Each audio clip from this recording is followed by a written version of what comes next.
Live from downtown Detroit, home of WDIV and Click on Detroit, Local 4 News at 6 starts now.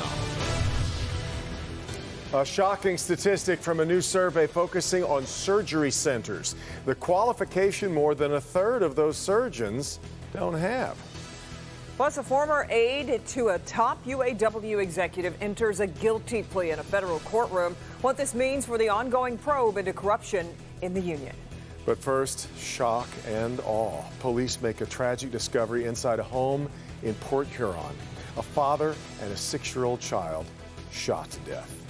And off the top at 6, tonight we're learning police believe that father is the one who pulled the trigger. Jason Colthorpe has been following this story for us closely this afternoon. And Jason, what are you learning about it? Yeah, well, this family used to be the father and the son and the mother in this case, guys, who lived together in that home, which is on Cooper Avenue, right next to St. Mary's Catholic Academy. But marital problems led them to become estranged. Now, yesterday, that mother was worried when she hadn't heard from either of them all day, and she called police to check on them.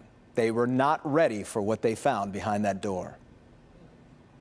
It's been a peaceful neighborhood my whole life. Like I said, nothing like this ever happened that I can remember. That is until last night around 8:30 when Port Huron police showed up at this home on Cooper Avenue for a welfare check and forced their way inside. We found 2 deceased individuals, a 35-year-old father and a 6-year-old son with gunshot wounds. Police believe Robert LeGros shot his son Weston and then himself. You hear about it, but that normally doesn't happen in your neighborhood. That's how I felt. It's like eerie. Today, even neighbors who knew the family well have lots of questions. I want to know how the wife is doing. Like, I'm worried about her. How do you take news like that? You know, just devastated. LeGros' Facebook page is filled with photos of his wife and son, which are now heartbreaking to see. He also co-owned the Daybreak Cafe in town, not far from his home. It was closed today, citing a family emergency. The people in this neighborhood obviously shocked by what happened here, and the news really has struck the whole town. But for the officers who made the discovery here at this home last night, and the ones who worked the scene, it goes much further. Absolutely devastating to us, for sure. I mean, most of us are parents, and a lot of them that responded inside the home have young kids themselves. So, yeah, it tears us up. Yeah, you see that picture there of Weston in front of his elementary school. Well, that's Garfield Elementary, just a couple blocks away from where he lived, and I can tell you it was a very tough day there as well. I know the teachers and staff, they just all must be devastated. I talked to the superintendent. They had their crisis team there to talk with everybody, and it's just very hard hit. Even the police department brought in counselors for the officers who dealt with this as well. Just tough to deal with. It just doesn't compute. Yeah. It never does. Yeah. All right, Jason. Well, now let's turn to Ann Arbor, where today saw the 10th conviction in the United Auto Workers embezzlement scandal. Former UAW staffer and Center for Human Services board member will be off to prison after pleading guilty for his part in the scheme. Our Rod Maloney was in the courtroom and joins us live with the latest on this guilty plea and what happens next, I guess, Rod.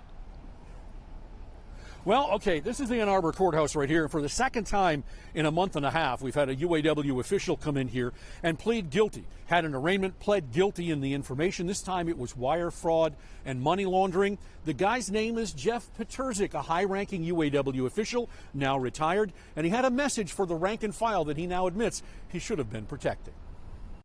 I apologize to the membership. 74-year-old Jeff Peterzik, known as Paycheck because his name is hard to pronounce, will go to prison for taking his own paycheck, at least $123,000 in his position as co-director of the UAW GM Center for Human Resources. He sat on the CHR's board of directors with Michael Grimes on the left here. Grimes pled guilty in the same scam last month. From 2010 through 2014, they both worked with then GM UAW Vice President Joe Ashton, who also has since retired. In this case, Grimes and Peterzik shook down unnamed vendors who specialized in making what the union calls trash and trinkets, UAW embroidered shirts, jackets, backpacks, and custom watches, a multi-million-dollar business. Peterzik acted as the bagman between the unnamed vendor delivering payoffs to an unnamed union official. Today, Peterzik's attorney Rob Singer said, He was approached by someone who was in power over him and asked to do something, and he did it. And that wasn't the best choice, and it's something that he regrets. Because this case originated inside the GM Center for Human Resources, GM decided to negotiate to have it dissolved as part of the UAW-GM tentative agreement. Members are deciding whether to approve. Jeffrey wants to apologize to his family, wants to apologize to the union members that he didn't feel he served faithfully. Now, this afternoon, the UAW put out a statement, and they said, quote, "The criminal conduct Jeff Peturzik has admitted is appalling and goes against everything we stand for as a union." Now, Peturzik's attorney went to great lengths to explain that his client didn't get nearly as much money as the others involved in the scheme. He is retired just outside of Buffalo, whereas Michael Grimes retired to a $500,000 homes down in Fort Myers, Florida. Back to you. Well, Rod, we've got a guilty plea, which often means a little bit of lenience, perhaps, as sentencing goes. What are we looking at here, you think? Yeah, he's looking at about two years, maybe 27 months in prison, but he also has to give back the money, and right now that number is $123,000. Yeah. All right, Rod.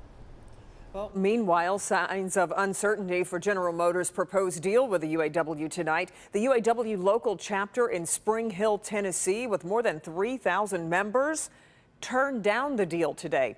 This comes as the UAW local chapters representing Orion and Detroit Hamtramck plan to hold their votes Thursday.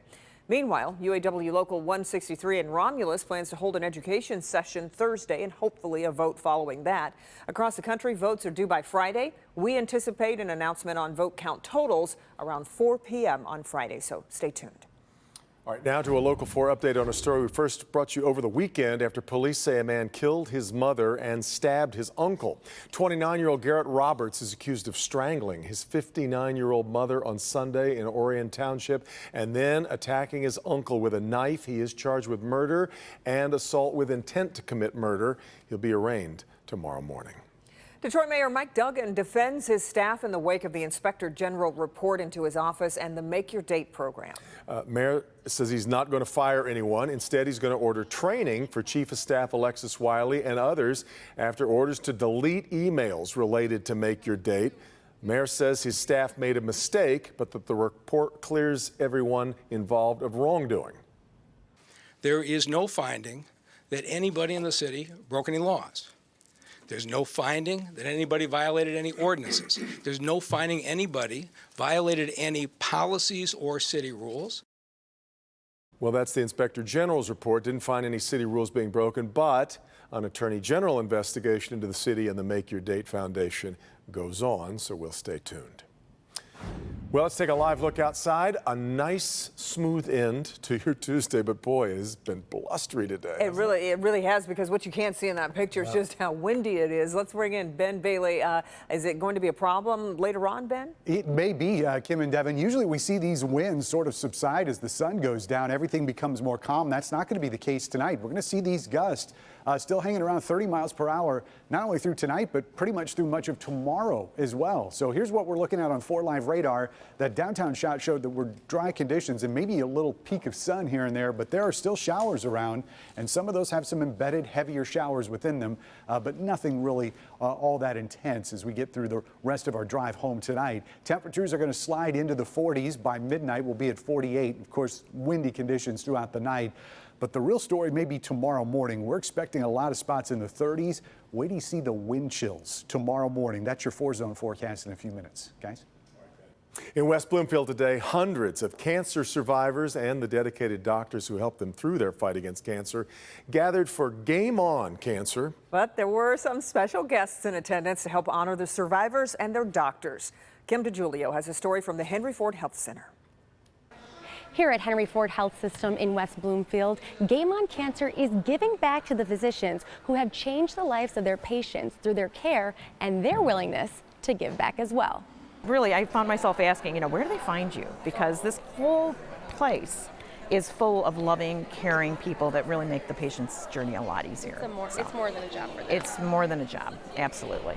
Lori Joe, a breast cancer survivor of 1 year, was in attendance at Henry Ford Health System to support the doctors that helped her through her journey.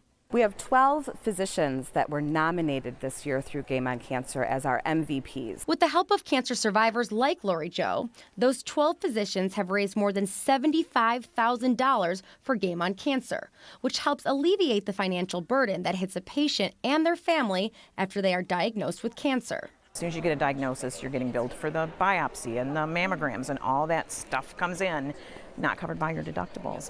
Those physicians were honored at the hospital alongside their former patients who have also given back to Game on Cancer. The doctors and the former patients even got a chance to meet with some of their favorite Lions players. How you doing? Sam, nice to meet you. It's great to be part of the initiative. It's great to interact with fans, but it's also just great to connect with people. And so we love doing it. I have a lot of fun doing it, and I look forward to these. The Lions cheerleaders and even Rory were there too to root these doctors and patients on.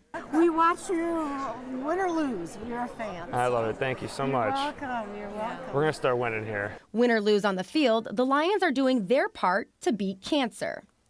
In West Bloomfield, I'm Kim DeGiulio, Local 4. A lot of people with a commitment. Indeed. Really nice. Good event. All right, time now for a check of the national stories you'll see ahead at 6:30 on NBC Nightly News. Let's head to New York. Lester Holt standing by with a preview of what's coming up. Lester. Hey, Kim and Devin, coming up, how some people can now go through airport security to shop, dine, and meet loved ones without having a boarding pass. Plus, what if you called 911 and no one came? An in-depth look at the fragile state of critical emergency services in rural America tonight. It is interesting, Lester. These services really are in danger right now. They really are. We're going to tell you a little bit more about it. Many of these EMS agencies rely on volunteers and donations, things like spaghetti dinners and fish fries. Yeah. But that's certainly not enough anymore. We'll tell you how it could impact almost 60 million Americans coming up on Nightly News. Okay, we look forward to it, Lester. We'll see you in about 20 minutes. Thank you. Still ahead, an alarming study reveals more than 1/3 of specialty surgeons lack a key qualification in that they are not board certified. We'll bring in our Dr. Frank McGeorge to break down what that could mean for your health. Also, be on the lookout. Police in Oakland County reporting a stranger danger case. An encounter outside an elementary school. We'll have what you need to know to keep your kids safe. And we want to tell you that Local 4 is teaming up with NBC News for a special event this Thursday called Education Now Detroit. I'll be co-hosting along with NBC's Rahima Ellis. The town hall will focus on issues affecting our schools, including supporting teachers, chronic absenteeism, and addressing student trauma. If you'd like to attend, head to clickondetroit.com to get more information and to RSVP. And you can also watch it on our website starting at 6 and then right here on Local 4 starting at 7. We'll be right back. Do you wish your children